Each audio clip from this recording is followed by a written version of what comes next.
అందరికీ నమస్కారం. మన యాదాద్రి యూట్యూబ్ ఛానల్కి స్వాగతం. నేను మీ హైందవిని. నేను మీకు ఒక చిన్న కథ చెప్పబోతున్నాను. వింటారా మరి? అనగనక ఒక ఊళ్ళో రామయ్య అనే ఒక వ్యాపారం ఉండేవాడు. అతను ప్రతిరోజు కొన్ని సరుకులను తీసుకొని ఒక గాడిద పైన పెట్టుకొని తను ఒక గుర్రం ఎక్కి వేరే ఊరు వెళ్ళి వ్యాపారం చేసేవాడు.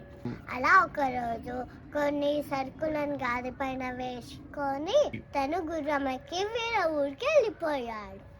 అక్కడ వ్యాపారం చేసుకొని మరొక ఊరికి వెళ్తూ ఉన్నాడు.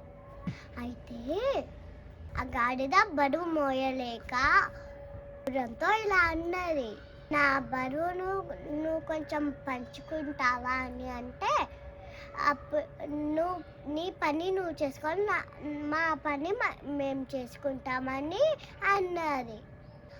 పాపం మా గాడి ఏమి చేయలేక అలానే నడుస్తూ పోయింది. పాపం ఆ గాడిది ఆ బరువు మోయలేక నడుము ఇరిగి కింద పడిపోయింది. అప్పుడు ఆ వ్యాపారి ఆ గాడిది మీద సరుకులు తీసి గుర్రం పైన వేశాడు.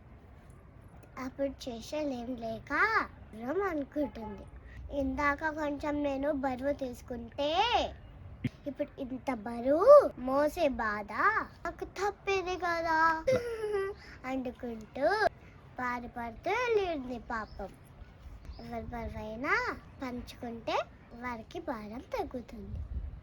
ఈ కథ బాగుంది కదా? మళ్ళీ నచ్చిందా?